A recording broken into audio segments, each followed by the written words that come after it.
Hello friends, welcome to NCERT Help. In this video, you will learn question number 16 of exercise 16.1 of class 11th probability. First of all, let us read the question.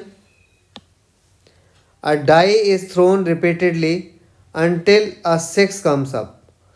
You have to throw a die until you get the 6. आपको die तब तक throw करनी है जब तक 6 नहीं आ जाता. तो बताइए what is the sample space for this experiment. इस एक्सपेरिमेंट का सैंपल स्पेस क्या होगा. तो ये क्वेश्चन बच्चे ध्यान से देखिएगा. इसमें हम कैसे सैंपल स्पेस बनाएंगे.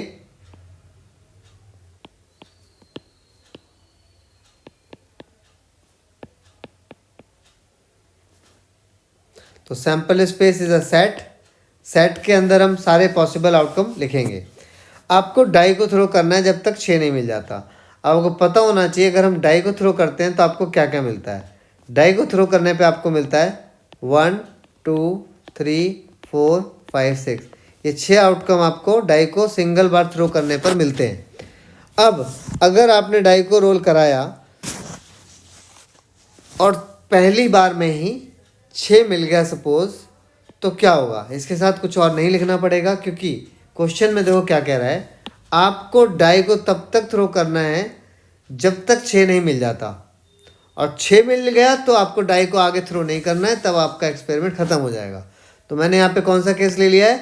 आपने पहली बार थ्रो किया और आपको 6 मिल गया. 6 मिल गया तो बात ख़त्म, एक्सपेरिमेंट ख़त्म. पर ज़रूरी थोड़ी 6 मिल ही जाता. सपोज़ करो 1 मिलता तो क्या करते. 1 मिलता तो एक्सपेरिमेंट ख़त्म नहीं होता. तब आपको डाई को फिर से थ्रो करना पड़ता. तब तक थ्रो करना है डाई को जब तक 6 नहीं मिल जाता. तो पहली बार में 1 मिला, आपने डाई को फिर से थ्रो करना है, और फिर अगर 6 मिल गया तब आपका एक्सपेरिमेंट ख़त्म हो जाएगा. ठीक है. तो ज़रूरी नहीं है कि पहली बार में 1 ही आता. तो आपको 2 वाला केस भी लेना पड़ेगा कि पहली बार थ्रो किया हो और 2 आ गया, और दूसरी बार थ्रो किया तब 6 आ गया, तो बात ख़त्म. ठीक है. आपका एक्सपेरिमेंट ख़त्म हो जाएगा अगर डाई पे 6 आ गया तो. और यहाँ पर 6 आ गया इसलिए हमने सिंगल इसके आगे कोई और नंबर नहीं लिखना पड़ा, क्योंकि 6 आने के बाद आपको डाई को रोल करना ही नहीं था, थ्रो करना ही नहीं था. यहाँ पे आपके 2 नंबर क्यों लिखे हुए हैं, क्योंकि पहली बार में 1 आया है. तो 1 आने पे एक्सपेरिमेंट ख़त्म नहीं होगा, आपको डाई को फिर से थ्रो करना पड़ेगा. उसी हिसाब से यहाँ पर मैंने 2 के साथ 6 क्यों लिखा, क्योंकि आपको 2 अगर आया पहली डाई पे तो एक्सपेरिमेंट ख़त्म नहीं होगा, दोबारा डाई को थ्रो करना था, उस पर 6 आया तब एक्सपेरिमेंट ख़त्म हो गया. तो ऐसे ही पहली बार अगर 3 आएगा तब आपको फिर से रोल करना पड़ेगा. तो 6 4 6 और 5 6 और 6 6 मत लिख देना, ये गलत है, क्योंकि 6 6 पॉसिबल नहीं है. 6 6 में आप ये कह रहे हो कि पहले पे भी 6 आया, दूसरे पे भी 6 आया. भाई ऐसा हो ही नहीं सकता. आपको डाई को केवल तब तक थ्रो करना था जब तक 6 नहीं आ जाता. तो जब पहली बार में 6 आ जाएगा तो दूसरी बार आप उछालोगे ही क्यों. तो ये पॉसिबल नहीं है. 6 6 वाला आउटकम आ ही नहीं सकता. तो इसको हम हटा देते हैं. अब देखिए आगे, यहाँ पे हमने वो ले लिया जब पहली बार में ही 6 आ गया. ठीक है. सबसे पहले ये ले लिया जब पहली बार में 6 आ गया. ये वो केसेस हो गए आपके पास जब आपका पहली बार में 6 नहीं आया. ठीक है. ये वो केसेस ले लिए जब आपका दूसरी बार में 6 आया है. ठीक. अब वो केसेस आपको लेने पड़ेंगे जब आपका तीसरी बार में 6 आएगा. मान लो पहली बार आपने फेंका 1, दूसरी बार फेंका फिर भी 6 नहीं आया, और तीसरी बार में 6 आ गया. अब यहाँ पे पहले 1 लिया है और सेकंड प्लेस पे आपने 1 लिया है, तो सेकंड प्लेस की भी तो 6 पॉसिबिलिटी हुई. यहाँ हो सकता था 1 आता पहले वाले पर और दूसरी बार थ्रो करने पे 2 आता, तो 1 2 6, या पहले वाले में 1, दूसरे वाले में 3 और फिर 6, और 1 4 6 1 5 6. अगेन बच्चों 1 6 6 पॉसिबल नहीं है, क्योंकि अगर 6 आ जाएगा सेकंड बारे में, सेकंड थ्रो में अगर 6 आ जाएगा तो थर्ड बार फेंकने की ज़रूरत पड़ेगी ही नहीं. तो 1 6 6 वाला आउटकम पॉसिबल नहीं है. अब आगे चलते हैं. पहली बार आपने थ्रो किया डाई को तो 1 मिला.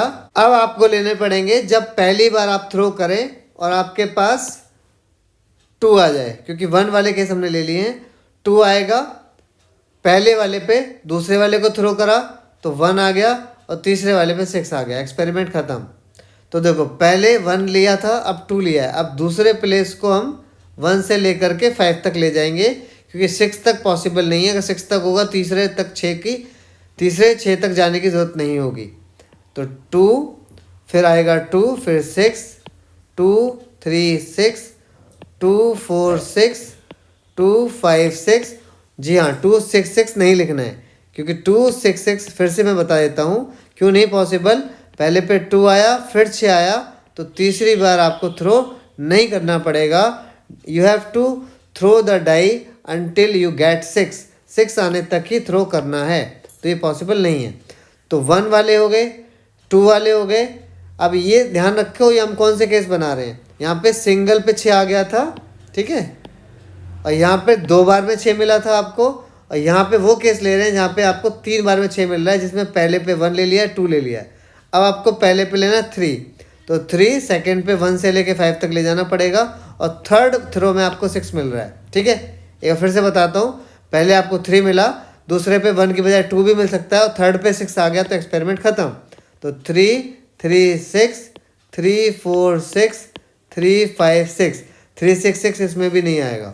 आगे 4 आ गया, फिर 1, फिर 6, 4 2 6, 4 3 6, 4 4 6, ऐसे 4 5 6, और फिर आएगा 5 1 6, 5 2 6, 5 3 6, 5 4 6, और 5 5 6, 5 6 6 नहीं होगा। तो ये सारे वो केसेस हो गए जब आपको थर्ड टॉस पे 6 मिलता। When you are throwing the die third time then you get 6। पहले 2 पे आपको 6 नहीं मिल रहा है। तो ये सारे केसेस, ये वाले सारे वो केसेस हो गए जहाँ पे आपको 3 बार में उछालने पर 6 मिला है। अब आगे आपको चलना पड़ेगा जब आपको 4 बार डाई को थ्रो करना है। तो 1 1 1 6, अब देखो 1 1 1 6, फिर 1 1 2 6, ऐसे करके 1 1 3 6। तो इसमें कोई लिमिट नहीं है सैंपल स्पेस की। हमने कहाँ तक दिखा दिया, एक बार में आपको मिल गया 6, ठीक है। फिर हमने ये दिखा दिया जहाँ आपको 2 बार में 6 मिले हैं। फिर हमने आपको ये दिखा दिया जहाँ पे आपको 3 बार में 6 मिले हैं। और आगे ये 4 वाले आएंगे, और ये फिर 5 वाले आएंगे। तो this sample space have infinite number of outcomes. इसके सारे आउटकम्स दिखाना पॉसिबल नहीं है, ना ही कोई दिखा सकता है। इसको आप डॉट डॉट करके छोड़ देंगे, तो यही आपका सैंपल स्पेस होगा। तो ये कंप्लीट आपका सॉल्यूशन है। आई होप आपको ये सैंपल स्पेस कैसे बना समझ में आया होगा। अगर समझ में आया है then like our video and subscribe our channel. Thank you very much. Have a great day.